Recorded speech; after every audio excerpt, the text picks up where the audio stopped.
Buenas noches. Buenas noches, buenas noches. Buenas noches, maestro. ¿Cómo está usted? ¿Cómo estamos, Carlito, Henry? Estamos un lunes, este lunes 24, 24, 24. 24 de julio, ya muy cerca de, bueno, la fecha conmemorativa de la proclamación de la independencia.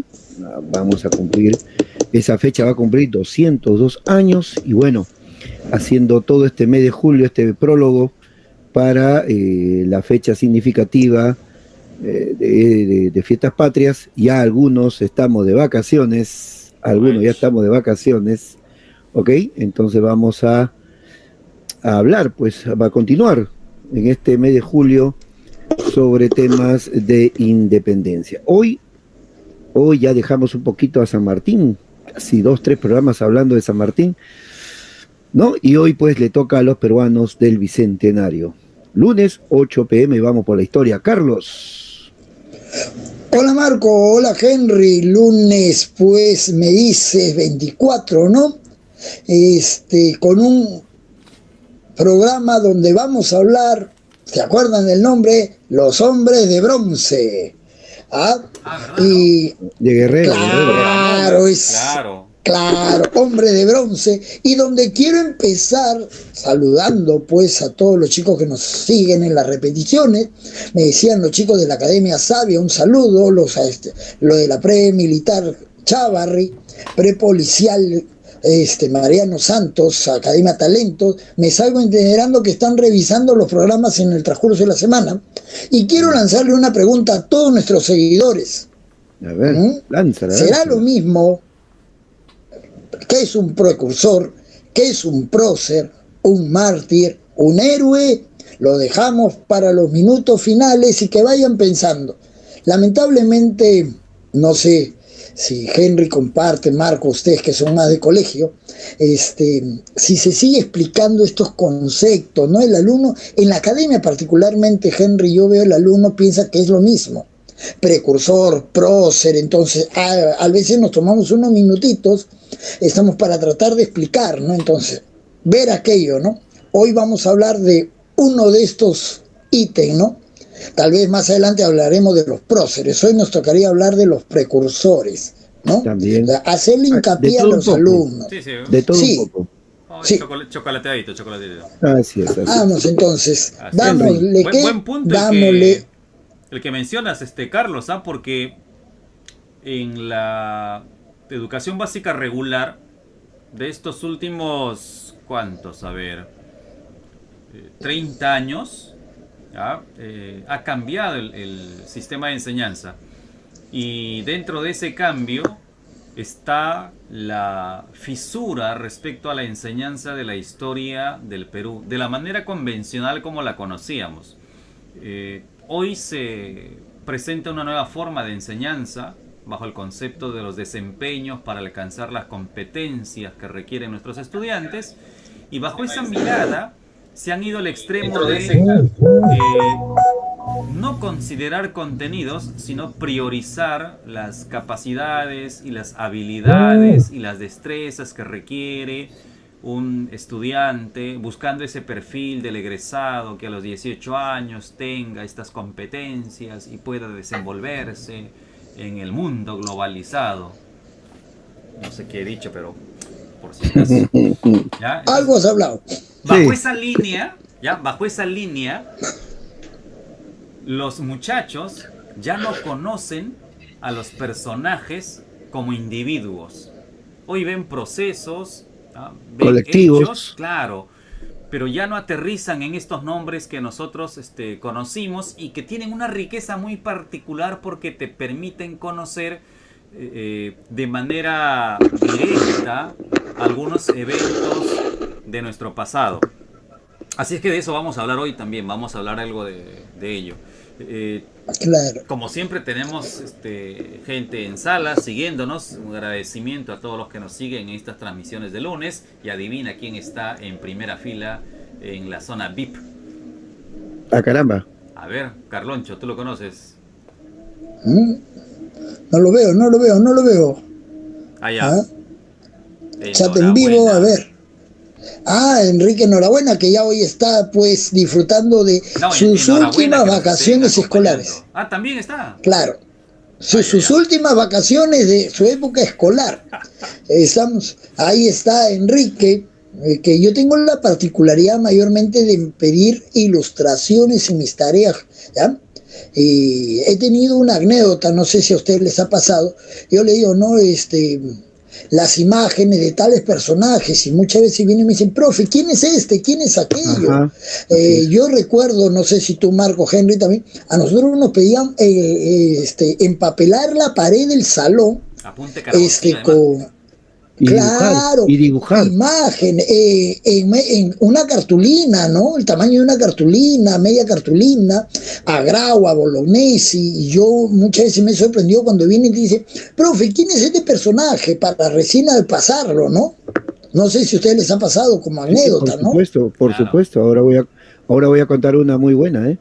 Ahora voy a contar una muy buena. Bueno, vamos por la historia. Este es nuestro programa 26, estamos en modo bicentenario, programa 26, mira cuánto hemos caminado. 26, llegando al 30, el 30 nos espera, ¿no? El Cono Sur. Ay. Claro, somos anfitriones. Y la comida la pongo yo, no ustedes la escogen. Vamos a empezar dentro de este proceso de independencia, que es muy cuestionado, porque otra vez, ¿no? Se habla de la independencia conseguida, la independencia concedida, la independencia conseguida, ¿no? Pero, a ver, convengamos en algo. Distintos personajes, distintos colectivos, en distintos momentos, fueron generando esta corriente de manifestación de sus malestares para que en un momento de convergencia y de coyuntura se sumaran estas discrepancias, estos malestares, y se hiciera inevitable la ruptura frente a la corona española. Entonces, no es que así de repente, ¿no? Llegó San Martín y la gente... No. Hay un proceso previo, hay una historia previa que necesita ser contada, y hay una historia posterior que también necesita ser contada y revisada. Y en esta previa vamos a empezar, porque tenemos una lista, aquí está la lista enorme de personajes que habíamos mapeado durante esta semana, y vamos a empezar con un personaje clave, en un momento crítico, ¿no? En el siglo XVIII. Vamos a empezar con José Gabriel Condorcanqui Noguera, Tupac Amaru II, cacique de Pampamarca, Surimán y Tungazuca, ¿no? Tremendo personaje. Yo lo digo de otra forma, ¿no? Cacique, Tungazuca, Surimán y Pampamarca. Profesor, ¿qué dijo? Ahí está levantando la mano el alumno, sí, juro. Muñoz. Ya, sí, voy a ser ministro. Una preguntita para dejarla nuevamente al aire. Condorcanqui Noguera, precursor o prócer, ambos. A ver, ¿qué nos dice la gente? ¿Quién nos escribe? Ya lo dejamos ahí. Marquito, vamos por la historia. Pregunta interesante. A ver, es un personaje que nosotros, que ya pasamos los 45 años y más, lo tenemos muy, muy en cuenta, puesto que recordaremos el billete de 50 soles antiguo, ese billete verde con blanco, donde estaba la figura de Tupac Amaru, pues, ¿no? Y que en algún momento ese billete llegó a mis manos como propina, ¿no? O sea, ya imagínate un joven, un niño, ¿no? Con esa propina, pues era extraordinario, ¿no? 50 soles, imagínate, en la época. Pero ese billete, pues, era de la época de los años 70, cuando a Tupac Amaru se le dio una relevancia, pues, magnífica, ¿no? A partir del gobierno, sí, a partir del gobierno, claro, a partir del gobierno de Velasco Alvarado. Y te cuento, pues, que creo que me duró 2-3 años guardadito ese billete. Te juro, porque era... Ah, te lo dieron a guardar. No, era mío, pero... Te vieron del banco. A ver, por favor, ¿no? O sea, dime tú, ¿quién? Es como si le dieran a un chico hoy día, pues, Una Santa Rosita. Sí, pero son, digamos que el chico de hoy se lo gasta, ¿no? Pero bueno, en ese momento había, pues, que lo guardábamos y punto. Ese es uno. Y hablábamos Carlitos hablaba, pues, de la anécdota esta del personaje, ¿no? Entonces, Estábamos en clase y yo hablo pues, de Tupac Amaru segundo y sale un alumno y me dice pues, del rapero. Pero ojo, perdón, espérate. Ahí me dejó pues la espinita. ¿Quién ahí, es? ¿Quién es pues, no? A ver, explícame, hijo. Sí, hay un rapero, profesor, que se llama Tupac Shakur. Entonces empecé pues a investigar de qué se trataba este rapero. Y sí, su madre había pertenecido a las Panteras Negras, ¿se acuerdan? De la época de los 60s. Y su padre pues era un investigador muy interesado en la historia del Perú. Y bueno, esa mezcolanza de una persona revolucionaria de un grupo revolucionario como fueron las Panteras Negras de aquel momento en Estados Unidos, y este investigador en honor, ahí está, ladran los perros, señal que avanzamos, en honor le pusieron a su hijo, ¿no? Afrodescendiente, por supuesto, Tupac. Y así se llamó, o sea, así quedó, Tupac Shakur, ¿no? Tuvo que cambiarse el nombre porque, bueno, la mamá tuvo que cambiarse el nombre, ya entenderán por todo lo que había pasado pues, en los años 60 y 70.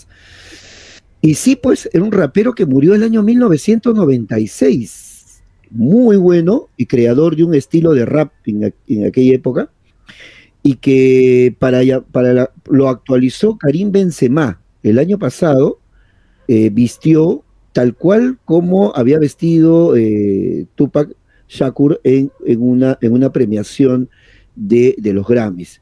Y es su ídolo de Karim Benzema, para aquellos que les gusta el fútbol, que revisen. Entonces, ¿por qué esta figura tan relevante de Tupac Amaru? ¿Por qué trasciende tanto, no? Acordémonos también que en Uruguay hubo un grupo, pues, ¿no? Revolucionario, los Tupac Amaru, que luego pues se convirtió en un partido político y llevó a Mujica como presidente de la República de Uruguay, pues, ¿no? O República Oriental del Uruguay como presidente. Pero es que en el libro de Charles Walker dice bien claro, ¿no? Que la rebelión de Tupac Amaru cambió totalmente el Perú. Lo cambió radicalmente.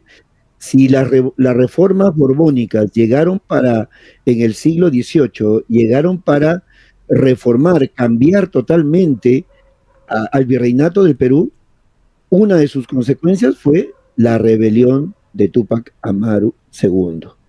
¿Ok? Nacido en Surimana, cusqueño, noble cusqueño, ¿ok? Arriero, ¿verdad?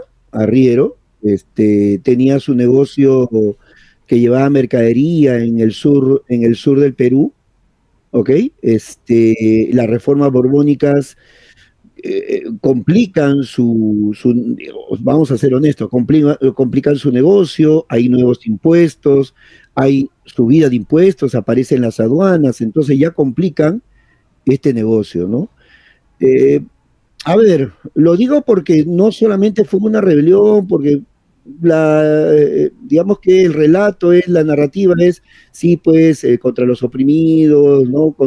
Contra la esclavitud, sí es verdad, pero vamos a ser honestos, ¿no? También la reforma borbónica complicó el negocio de Tupac Amaru II y bueno, también tuvo que rebelarse ante eso, ¿no? ¿Ok? No sé quién está está saliendo eco. Estoy escuchando eco por acá. ¿Seguimos nomás? Dale. Ya, ok. Bueno, decía que era, y tú empezaste a decir, ¿no? Cacique Surimana, Tungazuca, Surimana y Pampamarca. Había estudiado, pues, ¿no? En este colegio San Francisco de Borja en Cusco, es decir, pues, ¿no? Tiene, pues, origen noble. Se casó con doña Micaela Bastidas, tuvo 3 hijos, ¿no? Fernando, Hipólito y el otro, si me ayudan. Mariano, ¿no? Y bueno, al estallar su rebelión 1780, ¿no? Y bueno, al año siguiente ser capturado, pues cambió definitivamente la historia de esta zona del Perú, ¿no? Porque una de las consecuencias de esta rebelión es pues que se va a prohibir hablar en quechua, ¿no? Se va a prohibir hablar en quechua, ¿no? Y de cierta forma se va a ir acortando, como dice Walker, esta autonomía que tenía, pues, el pueblo indígena, ¿no? Pues acuérdense de las dos repúblicas que había permitido Toledo, ¿no? Entonces, esta cierta autonomía se fue, ¿no? Desconectando, los españoles iban, digamos, ya entrometiéndose más, cambiando autoridades a los curacas por autoridades españolas. Entonces, ya pues esta rebelión de Tupac Amaru había sido pues y sigue siendo el ejemplo más grande de rebelión que ha tenido, por supuesto, ha tenido pues una gran dimensión no solamente en el Perú.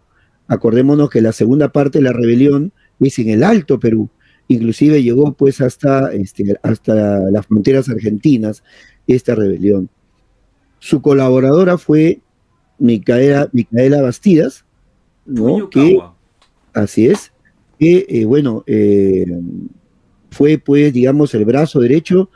Muchos dicen, ¿no? Que fue la que verdaderamente dirigió la rebelión, ¿no? Más carácter. Sí, más carácter, ¿no? Y que, de cierta forma, cuando ya tenían cerca el Cusco para tomarlo, ¿no? Ella fue una de las que presionó para tomar el Cusco, ¿no? Además, ella era la que motivaba a la tropa, ella era pues la que veía si alguien estaba pues iba a desertar o no, y eso era controlado por ella. Pero claro, la figura también estuvo doña Tomasa, ¿no? Doña Tomasa Tito Condemaita, ¿no? La cacica de Acos, ¿no?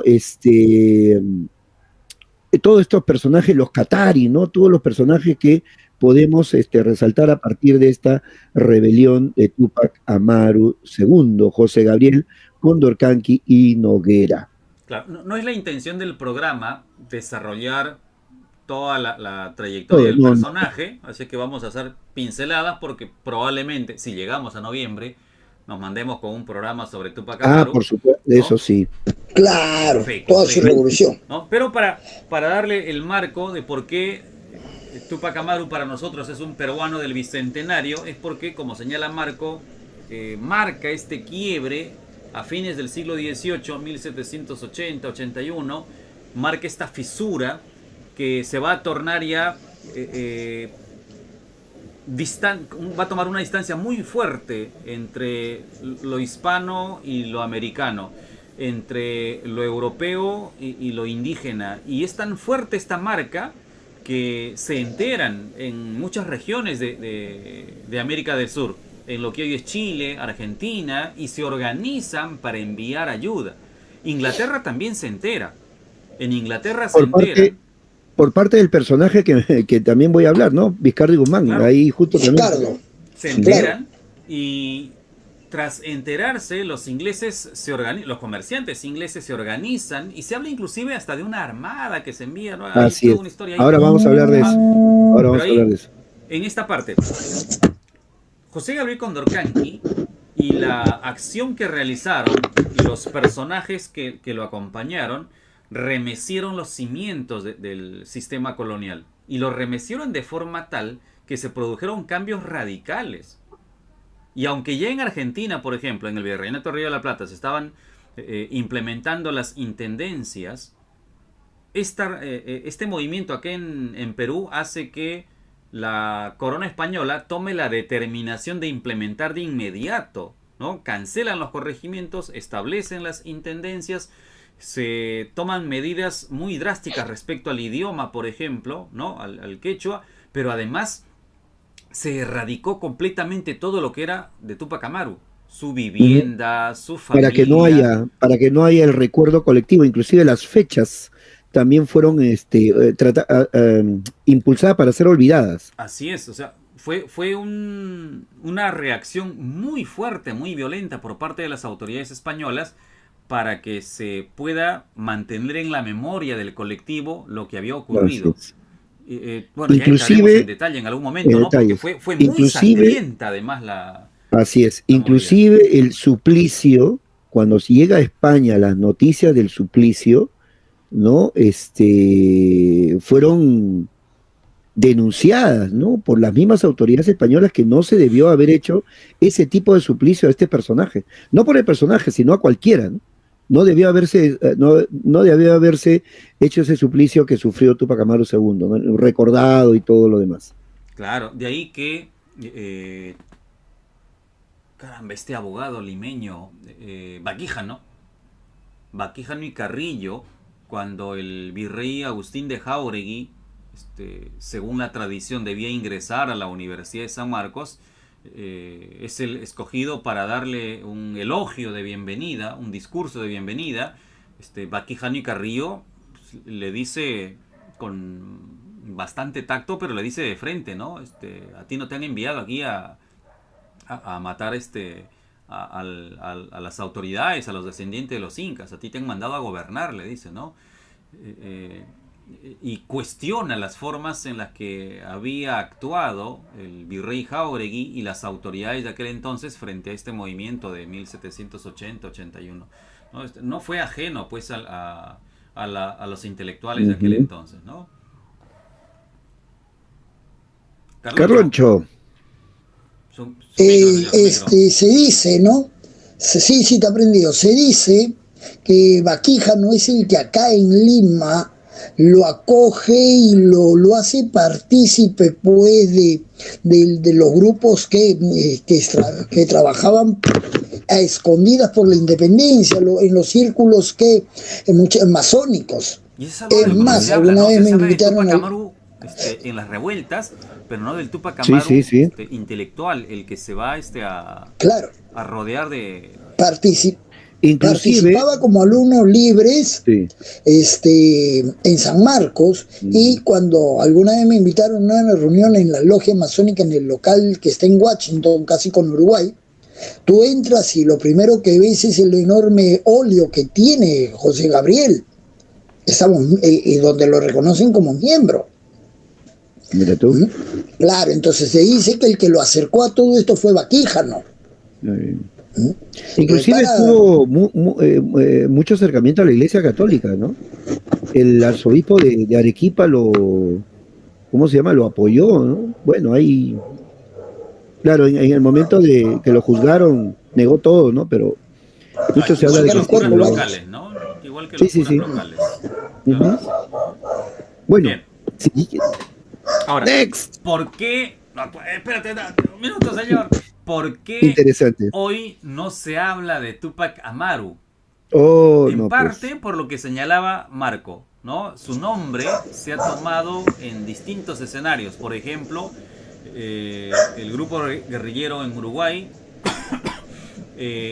un grupo guerrillero aquí en Perú, el Movimiento Revolucionario Tupac Amaru, Víctor Polay Campos, ¿no? Vinculado con acciones terroristas durante la década del 80 y el 90 en nuestro país. Lo mismo en Venezuela, ¿no?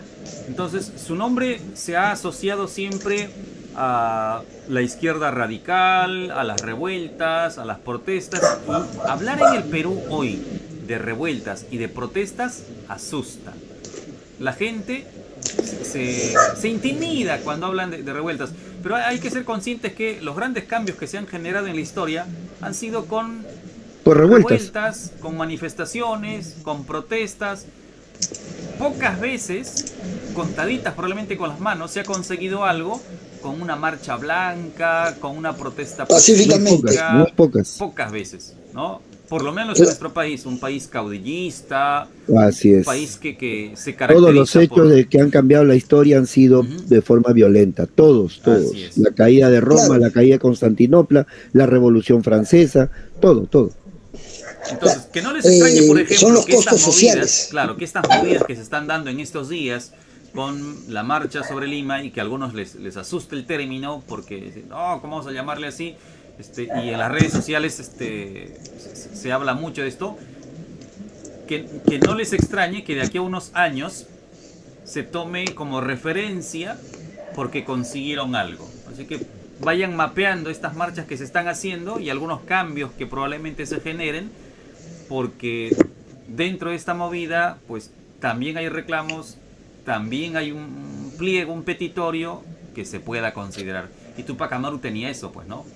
tenía un pliego de reclamos, habían protestas, es cierto, también protestó por sus intereses porque, no vamos a negarlo, era comerciante, era arriero, tenía vínculo con tenía poder económico.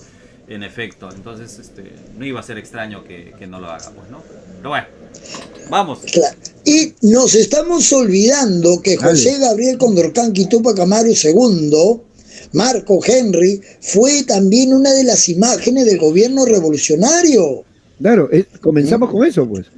Claro, la imagen, no, tú hablaste del billete, apareció en la billete, apareció en una moneda y también era un fondo, claro, totalmente negro. La película. Claro, la película, todo, ¿no? La grandilocuencia, ¿no?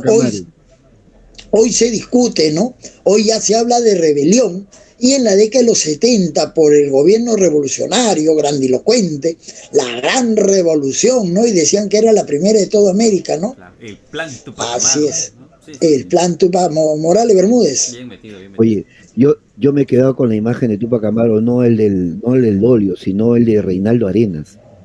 Sí, ese es el que mejor lo ha interpretado, sí. Sí.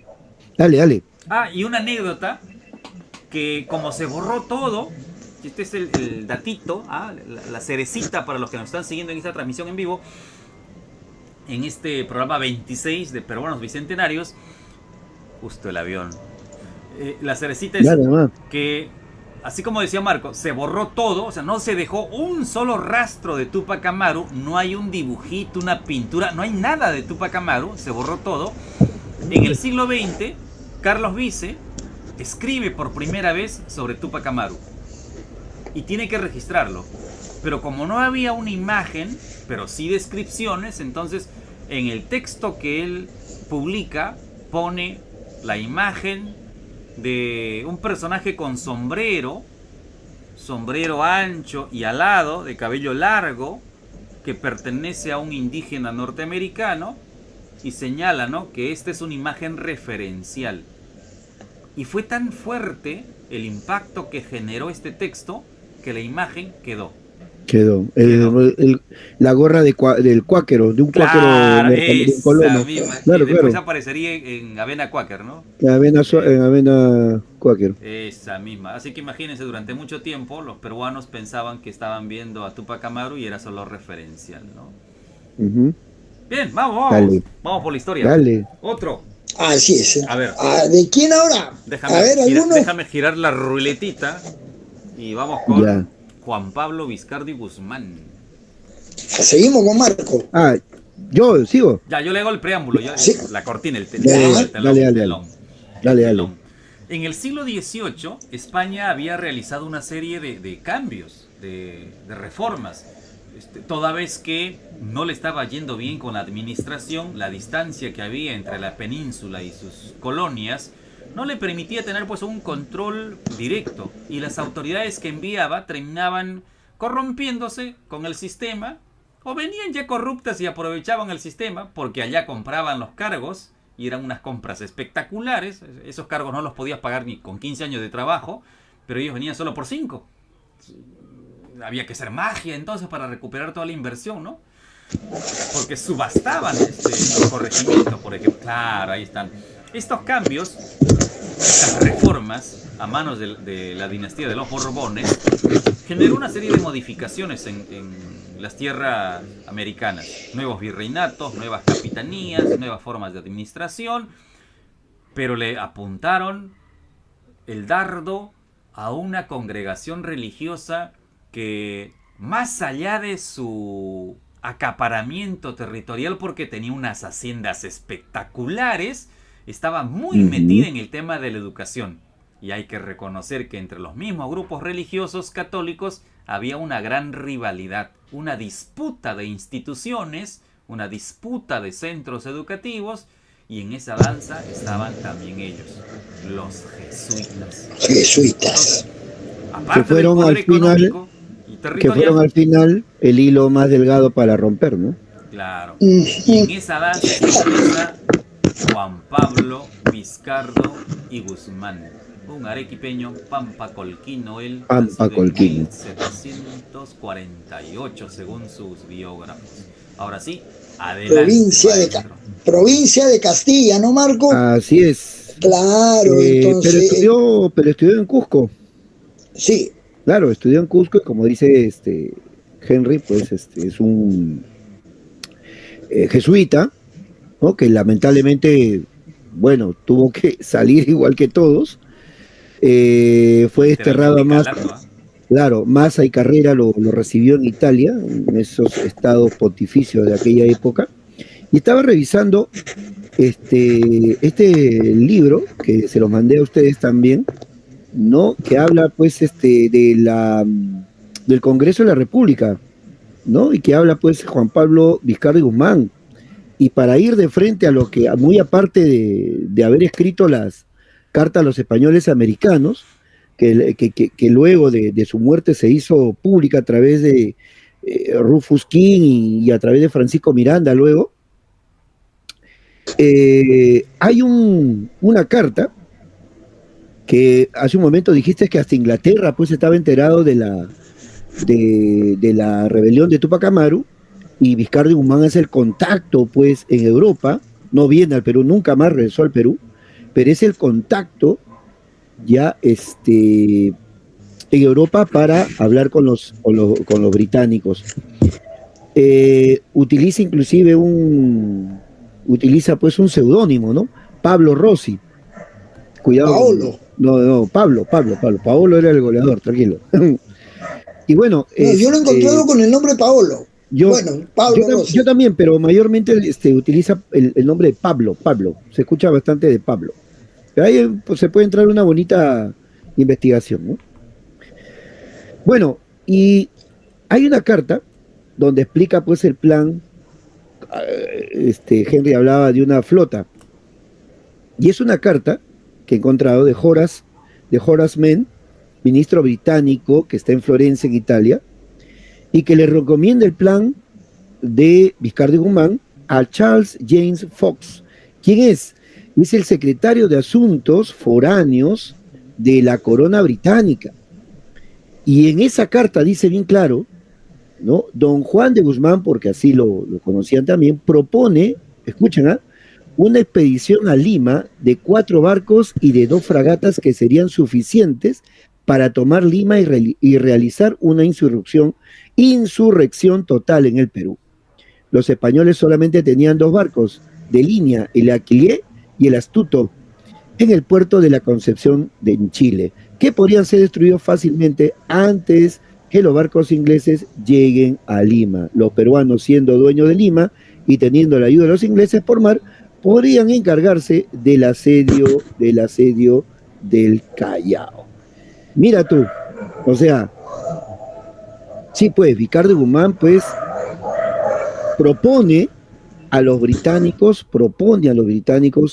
este plan del cual estabas hablando en su momento, Henry, y consolida mucho más allá, pues, digamos, la influencia que va a tener Vizcarra y Guzmán desde Europa hacia los españoles americanos, que son, pues, los criollos, pues, ¿no? Claro. Ahora, esta carta, ojalá tengan oportunidad de leerla quienes nos siguen. Es una carta que... No, es extensa. Claro, es extensa, o sea, no es un papelito, no es una carta, es un documento, y tiene muchos detalles que rompen con el pensamiento que nosotros asumimos le pertenecen, por ejemplo, a hombres como Bolívar o José de San Martín. Así es. ¿Ah? El ideario de integración americana es vizcardino. Vizcardo se había leído a Rousseau, a Montesquieu, cita mucho a Montesquieu en su carta. Y él habla de... Los clásicos de la Ilustración. Claro, él habla de los 3 siglos de opresión y el que ha ocurrido en ese tiempo para plantear un cambio, una modificación. Y esa modificación, dice él, mira, estábamos en 1792 conmemorando el 3er centenario de la llegada española a América, o el descubrimiento de América, o el encuentro, o la invasión. No, la llegada. ¿Ya? Otro día nos peleamos. Pero era en virtud a esa fecha, 1792, es que escribe esa carta. ¿Ya? Y en esa carta él analiza la situación de América en esos 3 siglos y plantea un cambio, y un cambio radical. O sea, él no dice, bueno, vamos a... No, él dice, si queremos que esto cambie, tenemos que romper con Se España. refiere inclusive, si queremos que esta esclavitud cambie, ¿no? Y después a nuestros herederos, tenemos que darle cara para que ellos pues no sigan viviendo lo que nosotros pudimos haber evitado. Dice así la carta, ¿no? Dale. Claro, claro, y vamos a hacerle un alcance, ¿no?, para nuestros seguidores. Cuando hablamos de precursores, para ubicarlo Juan Pablo Vizcardo, cuando hablamos de precursores, nosotros los dividimos en 2. ¿Estamos? ¿Ya? Los precursores reformistas que querían que España nos dé algunos beneficios, pero no romper con España. Mantener esa influencia de dominación.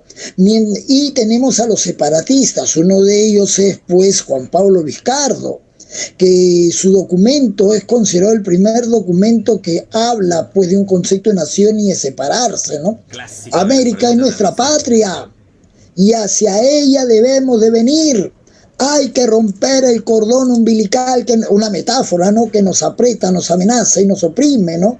Entonces es que todo un documento netamente separatista, claro. ¿Ya? Eso es un alcance a Marco, ¿no? Y que llegó exacto a las manos de Francisco de Miranda, ¿no? Llegó exacto, claro, a las manos correctas, Así es. Y Miranda no fue mezquino, ¿ah? Porque sí. Miranda era opositor en algunas ideas con Juan Pablo Vizcardo. Lo traduce, lo publica, ¿no? Porque la carta fue enviada al embajador de Estados Unidos, Rufus King. Claro. Y ahí Vizcardo va a ser un referente para los ideólogos que vienen en las décadas siguientes, ¿no? Es más, la Carta de Jamaica de Simón Bolívar, la de 1815, que habla sobre la integración, sobre la idea mucha influencia de Vizcardo. Claro, influencia de Vizcardo. Tiene de Vizcardo. Pero hay que enfatizar acá que Vizcardo planteaba un régimen en manos de los criollos. Era criollo, había que esperar eso también, pues no planteaba nada. Claro, el mismo nombre lo dice, carta a los españoles americanos. Claro, y era una carta dirigida a los criollos. El término criollo era despectivo en ese momento, era el crío, ¿no? De parte de los españoles hacia ellos, es despectivo, o sea, del chapetón hacia el americano, ¿no? Y no era usual ese término, por eso que él emplea la categoría de españoles americanos. Una carta que, miren, fue escrita en 1792, ya tiene 241 años, pero es un documento poco valorado también. Qué importante sería que en las escuelas nos dedicáramos a leer por lo menos un fragmento de este documento para entender cómo se gestó esta idea de patria americana y por qué los intelectuales de fines del siglo XVIII y principios del XIX consideraban que una de las vías para el desarrollo de esta región era a través de una gran patria, una patria integrada. Miren a los vecinos del norte, no México, más arriba, más al norte, ¿ya? Mírenlos, y esta forma de integrarse fue bien vista. Y Vizcardo era uno de los que planteaba eso también, pues, ¿no? Pero vamos a dejarlo ahí porque, mira, ya estamos a 2/3 del programa y nos gana. Carlito Muñoz, a ver. Sí. Acá, aprovecho, mientras Carlos retorna. Aprovecho, por acá han escrito varios. Estoy acá. Se nos había ido el chat. A ver, Luis Enrique pone por acá: influyó a los pueblos andinos sometidos a la corona a levantarse, como posteriormente pasó con Tupac Katari en Bolivia. Llevó Tupac Amaru, hablando de Tupac Amaru. Luego dice, tristemente, hasta ponerse de lado andino originario, Tetache. Bueno, hoy día rojo es todo aquel que está contra el gobierno, ¿no? No hay nada que hablar ahí.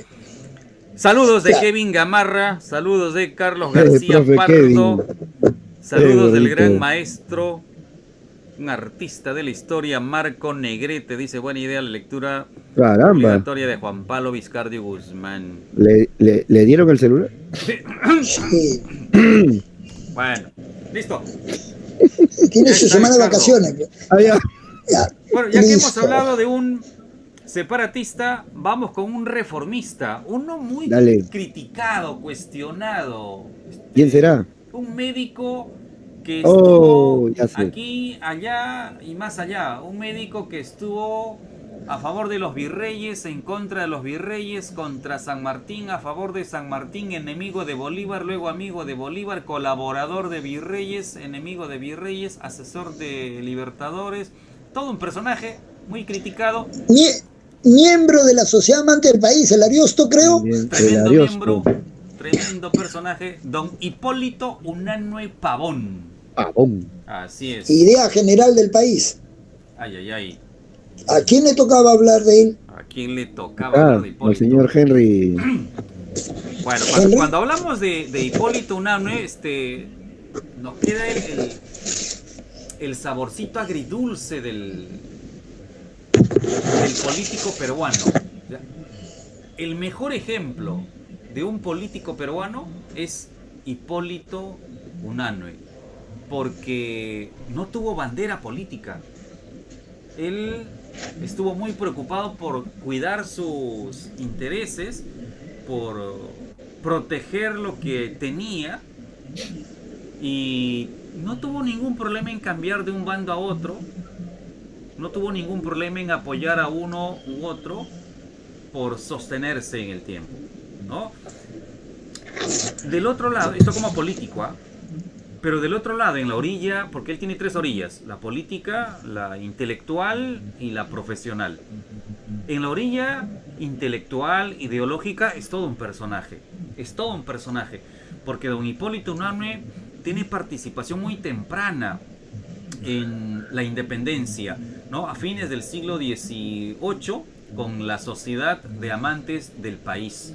Esta participación temprana en la sociedad y luego con algunos escritos que van a aparecer en los medios, en la prensa de principios del siglo XIX, en los tiempos de Abascal, nos hablan de un personaje muy leído, muy preparado, con la información de la época además, ¿no? Porque Carlos hacía referencia a un texto sobre el clima de Lima y su influencia en la sociedad limeña, y ahí hacía referencia pues que el clima limeño era el que nos tenía así medio adormitados, medio parcos,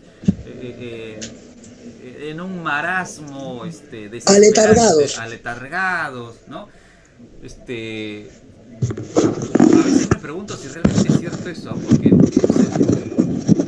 el limeño promedio tiene esa característica, ¿no? No reacciona frente a los eventos que ocurren en el país, y don Hipólito Unanue pues señalaba eso, ¿no? Ahora, su participación en el Mercurio fue importante, los artículos que promovió. Está asociado además a la Escuela de Medicina de San Fernando. San Fernando. Claro, y Director. no es cualquier cosa, porque él fue médico, y médico de cabecera, además de las autoridades españolas. Él estuvo allá en España, participó, acá también estuvo, pero además acá se destacó, más que como médico, se destacó como asesor, ¿no? Como consejero de gobierno, y como consejero de gobierno es el que más tiempo tuvo. Es curioso porque se asocia a Abascal, y como consejero de Abascal, cuestionando las revueltas de aquella época, las conspiraciones de aquella época. Pero digo, es curioso porque algunos presumen que sería don Hipólito Unanue quien estuvo detrás de los fernandinos, de los estudiantes y maestros de la Escuela de Medicina de San Fernando, que se reunían y conspiraban para ver cómo debilitaban al régimen de Abascal. Cierto o no, sí está vinculado con la Escuela de Medicina de San Fernando, y tuvo una participación por lo menos activa en esos tiempos como asesor, como consejero del virrey. Luego viene Joaquín de la Pezuela, y también está como secretario de Pezuela. contra José de San Martín. ¿Te acuerdas, Carlos? Hace 2 semanas hablábamos de Miraflores. La reunión de Miraflores, claro. Miraflores, Hipólito Unanue. No te olvides, Henry, que Unanue es el que le aconseja a Abascal la creación de un cementerio para evitar las pestes en Lima. Claro, el cementerio general. Claro, como médico te estabas olvidando la parte profesional, ¿no? El cementerio Presbítero Maestro, que es el primero de América del Sur. Así es. Era para evitar el foco infeccioso que había en Lima. Recuerda que en esa época todavía no había cementerios, y ¿dónde los sepultaban? Debajo de las iglesias, para que recen por ellos y sus almas se vayan al cielo. Pero cuentan algunos libros de la época que tú ibas por las iglesias de Lima, había un hedor muy, muy fuerte, muy desagradable, y esto pues traía enfermedades. Claro, ahí está su labor médica. Hipólito Unanue, midiendo la velocidad del viento y la dirección del viento, es que recomienda que el cementerio se ubique en el lugar que hoy conocemos y lleve el nombre de su diseñador, pues, ¿no? El arquitecto Matías Maestro. Matías Maestro es quien pone su manito por allá. Bueno, para cerrar con Hipólito, vamos a morir hoy ya. Recién vamos en 3-4 personajes, creo. Don Hipólito tiene su momento cumbre cuando llega al Parlamento en 1822. José de San Martín instala este congreso y don Hipólito Unanue forma parte de este congreso. Él está en ese Parlamento. Y de ahí que esté considerado como un peruano del Bicentenario, porque participa en la construcción de esta idea de patria, de peruanidad, y obviamente de la reglamentación, ¿no? De la constitución política, la primera constitución política del Perú, de la que hablaremos en septiembre, porque esta constitución nació y se murió. Pero ahí vamos a dejar Hipólito Unanue, no va a faltar tiempo si no. Sí, ya estamos. E inclusive, ¿no? Dio esta idea colaboró también para lo del escudo nacional. No, eso no sabía. También, ya hablaremos, ya nos toca hablar de los símbolos. Datito. Así es. Ya que estamos en estos días de independencia, hemos llegado no sé cómo ahí, vamos con José Silverio. Por favor. ¿Ya? ¿Alguien pide Olaya? Marco creo que le tocaba, pero dame uno a mí, pues, antes que se acabe. Dale, claro. Agarra, pide. Ya, vamos a hablar del maestro de los precursores en el Perú, ¿no?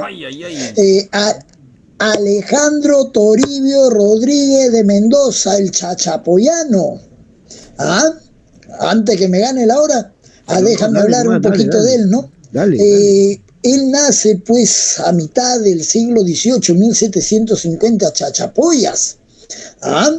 Llegó a ocupar el cargo de director del Real Convictorio de San Carlos. Y fue pregunta de San Marcos, y está en el prospecto, en la historia de San Marcos, que está en el prospecto. Él permite la enseñanza de las ideas, de la ilustración, el estudio de la física, la astronomía. Él puso el pecho, él autorizó a los profesores a enseñar estas ideas en el Real Convictorio, que había sido creado durante el gobierno de Amat para reemplazar a los colegios jesuitas, ¿no? Es más, acá en el Real Convictorio se dice que se dio una de las conspiraciones criollas más importantes, la de los carolinos. Henry hace un rato hablaba de la de los fernandinos. Había un montón de conspiraciones, los oratorios, ¿no? Entonces, él acá permite, ¿no? También fue miembro de la Sociedad Amante del País. ¿Empezamos? ¿Ya? Y también que firma el acta fue uno de los que firmó el acta de la independencia. Me corrigen si pronuncio mal, llamado el Bacon o el Bacón del Perú. El Bacon, ¿no? ¿Ya? Ahora, cuando San Martín regresa de Guayaquil, ya pues, esto lo vimos la semana pasada, convoca el Congreso, ¿no? Ante este Congreso San Martín renuncia, ¿y quién es el presidente de la Junta Preparatoria, ¿no? Para que tengan una idea, los que nos siguen, cuando termina un mandato, el presidente saliente entrega la banda presidencial, ahí un saludo a Sagasti, ¿no? Que lo dejaron entregar la banda. Y se nombra un... ¿Ya? Limpia eso, Marco, que ha votado. Y se nombra pues una junta preparatoria para que él recibe la banda y juramenta al nuevo presidente. Entonces, él es presidente de la junta preparatoria de gobierno, que hace el juramento al primer congreso, ¿no? Por eso que, no sé si tú, Henry, recordarás la famosa pregunta, ¿quién es el primer presidente del Congreso y el presidente efectivo, ¿no? Cuando teníamos nuestras reuniones de plan y se discutía entre Mendoza y el otro era Luna Pizarro, ¿no? Entonces, ¿qué estamos diciendo? Que él es presidente de la Junta Preparatoria, ¿no? Entonces, acá tenemos a este personaje que durante el gobierno de Bolívar en 1825, si no me equivoco, fallece, ¿no? ¿Ya? Es uno de los personajes llamados precursores de esta independencia. Claro, forjador, permite, ¿no? Más allá de su conservadurismo, porque era uno de los más duros, ¿ah? Más allá de ser conservador, tuvo la muñeca para formar a los futuros intelectuales, ¿no? No solo en el convictorio, sino en el mismo Congreso, ¿no? Un personaje muy reconocido. Yo asumo que qué pena con este Congreso, ¿no? Este Congreso tendría que hacerle algún tipo de homenaje, por ejemplo, a hombres como don Toribio Rodríguez de Mendoza, quien es uno de los fundadores de la patria. O sea, más allá del pensamiento que haya tenido en ese momento, ¿no? Es uno de los la postura política. Claro. Es uno de los fundadores. Él era reformista, pero... Y muy conservador. Lo que nosotros hablábamos, ¿no? Pero toda una calidad de maestro, ¿no? Miren, ahí nos va a ganar el tiempo, caramba. Hay más participación acá en el chat. Hacemos Carlos Palacios, Carlos nos hace mención de algo que habíamos omitido. Dice, Unano es uno de los primeros protomédicos peruanos que además introdujo las primeras vacunas al Perú. Claro, protomédico y ante el virrey Abascal, ¿no? Sí, acá también en este librito interesante, los médicos de la independencia del Perú señala esto también, de protomédico ante el virrey Abascal.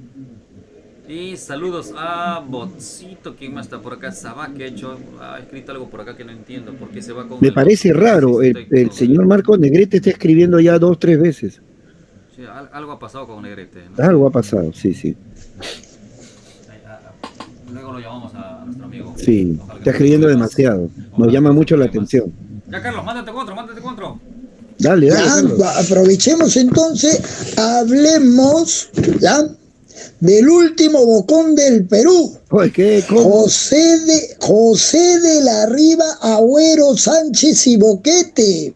La familia Ribagüero. Un saludo a Carlos Palacio, muy ligado pues a la Universidad Católica. Militar, político, claro, la familia Ribagüero. Recuerda que su hijo estuvo en el tratado con Bolivia, ¿no? El tratado secreto. Para que por si acaso alguno vaya a pensar que es el mismo personaje. Ya es su hijo, ¿ya? Ahí está. Entonces, ¿qué tenemos? Que llegó al grado de gran mariscal, ¿no? El rango de mariscal es el título más alto que se le concede a los militares. Nace pues, él es limeño, ¿no? En 1783. Estamos, ¿ya? Tiene algunas obras importantes, por ejemplo, la famosa manifestación histórica y política de la Revolución de América, más conocido como la manifestación de las 28 causas. Una buenaza de las 28 causas. Termina y la cuento, ¿ya? Porque esa no la puedo... Claro. Ya, a ver. Él llegó al poder por el motín de Balconcillo el día 27 de febrero. Estamos, ¿ya? Su gobierno aproximadamente se dice que fue de 4 meses. Durante su gobierno es el que le pide ayuda a Bolívar y Bolívar nos manda a Sucre para prepararle el caminito, ¿no? Estamos, ¿ya? Y se lleva a cabo la segunda campaña de los puertos de intermedio, estrategia que había diseñado San Martín, ¿no? ¿Ah? San Martín, es más, en el protectorado lo nombra prefecto de Lima, una suerte de tesorero, ¿no? Perdió credibilidad con San Martín porque fue uno de los artífices de la expulsión de Monteagudo. Y ahí San Martín como que le baja el dedo un poquito, ¿no? Estamos, ¿ah? Se va a Guayaquil, después a Europa, y luego escribe una serie de artículos con un seudónimo, Probonena, ¿no? Claro, un peruano. La traducción más o menos sería un peruano. ¿Estamos? ¿Ya? Entonces ahí tenemos a ese. Y Basadre dice que después de este motín de Valconcillo, Basadre lo considera el primer presidente del Perú, ¿no? ¿En qué año fue eso? Estamos, ¿qué llegó? Estamos hablando de 1823. 23. Ah, claro, ¿hace qué? Hace 200 años. ¿Ya? Y, sí, ya. Ahí tenemos a José de la Riva Agüero, ¿no? Y qué curioso, ¿no? O sea, Recuerda, llega por golpe, le hacen la camita, lo sacan también. Claro, él no acepta, pero recuerda que no acepta su destitución. ¿Estás hablando de Castillo? Él se va, también, oye, la historia sigue, ¿ya? Él se va a Trujillo. Él se va a Trujillo, mientras claro. En Lima estaba Torretaglia. Claro. Y lo irónico, teníamos 2 presidentes y teníamos 2 congresos. Uno en Trujillo. Y esto, claro, y esto era pues beneficioso para los españoles que habían cercado Lima. Y Sucre, por eso que Lima. Claro, y cuando le escribía Bolívar, claro. Y Sucre, cuando le escribía a Bolívar, el encargado del poder soy yo. En Lima. Claro. Claro, jefe militar. Entonces es ahí que el Congreso de Lima va y lo trae a Bolívar, ¿no? Sumado aceptándole eso, los españoles en el Real Felipe. Claro, y Bolívar mete corriente a los dos, a Torretaglia y a Ribagüero. Claro, aumentó para llegar como El Salvador, ¿no? Porque Bolívar que le plantea a Joaquín de Olmedo, ¿no? Que es uno, y a Sánchez Carrión, que creo que ya no va a dar tiempo para hablar, le pide pues que lo nombren supremo, dice, deme todos los poderes a mí, yo derroto a los españoles y yo le devuelvo el poder, ¿no? ¿Estamos? Claro, como diríamos hoy. Se veía pues esta imagen de caos, de desorden, ¿no? Y la solución hasta ahora siempre ha sido cambio de régimen y mano autoritaria, ¿no? Claro. Ha funcionado en este país. Pero por eso que le conceden todos los caprichos a Bolívar, ¿no? Miren, ahí lo dejaron sin piso a Torretaglia. Se han quedado en el tintero.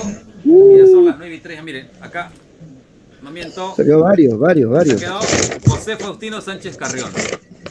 Lo tengo acá. María el Parada tribuno Jayo. Las heroínas de Toledo. Rosita Campuzano. Y bueno, hay otras personas que ya no vamos a mencionar acá. José Olaya Balandra. José el Silverio, otro lunes. José Silverio Olaya Balandra. Olaya. El otro lunes. Sí, de todas maneras. Olaya, caramba. Y podemos agregar un par más ahí. Sí, pues yo creo que hacemos Hombre de Bronce 2. Ya, para cerrar con Ribagüero, ya estaba en la Universidad Nacional Federico Villarreal. Un abrazo para Tommy, Promoción Villarreal, promoción 91. Cursaba el 5º año de estudios, en esa época era por años, no por ciclos. Cursaba el 5º año y mi profesor era el maestro Augusto Collantes. ¿Ah? Y explicaba el proceso de independencia y empezó a hablar sobre Ribagüero y las 27 causas. Cuando yo le dije, profe, no son 27, son 28. No, son 27 causas. Profesor, son 28. Me jaló. Por una causa. ¿Ya? Y trajo su fuente y en efecto el libro decía las 27 causas. Sí, un texto de historia del Perú de la editorial Milla Batres. ¡A caramba! A los verdes. Imagínate, nada más que el profe no había leído La fe de erratas en la que sí señalaba, perdón, no son 27, son 28, decían, ¿no? Lapsus pajaritos del dígito. Bueno, para equivocarse ahí es bien bravo, ¿no? Pero hay que leer todo, pues hay que leer todo. Claro, se olvidó, el pie de página, abajo ahí. Pero con el profe nos matábamos de risa porque no jalaba, pues yo no sé cómo estaba por ahí. Perdón, profe, lo siento, maestro. Esa fue la causa por la cual te jaló. Tenía que, ahí está la 28, pues, No, y te jalo para que sea una causa más, 28, ya ese está. profe me jaló y tuve que pedir un jurado especial porque me jaló y me volvió a jalar y me siguió jalando, entonces está loco. Pedí a la facultad un jurado y me pusieron a 3 profes y ya pues con ellos iban probando. Pero imagínate, joyita el profe. Perdón, lo siento, Ribagüero. En fin, tenías que tocarlo. 9:05 de la noche, nos hemos quedado con varios personajes en el papel. Yo creo que Sí. merece por lo menos Olaya, ¿no? Me hubiese gustado trabajar acá bien el. Hay más ahí, Olaya. Las heroínas de Toledo, emblemáticas. Pero bueno, nos ganó el tiempo. Gracias a todas las personas ya será que nos la han siguiente acompañado reunión. esta noche. Siguen escribiendo en el chat. La verdad es que nos agrada cuando escriben en el chat, sobre todo cuando nuestro amigo Marco Negrete interactúa, nos emociona. Honestamente, sí. Gracias, Carlitos, Carlos Palacios. Conmueve. Así es. Luis Enrique también, Álvaro Barraza, un abrazo, hermano. ¿Quién más está por acá? Está el profesor, por acá había otro profe. ¿Dónde está? Kevin Gamarra, un abrazo para Kevin, que la cosa vaya bien para ti. Cuando necesites profes de academia, pasa la voz nomás, ¿ah? Y nada, un abrazo para todos. Así es. La despedida, muchachos.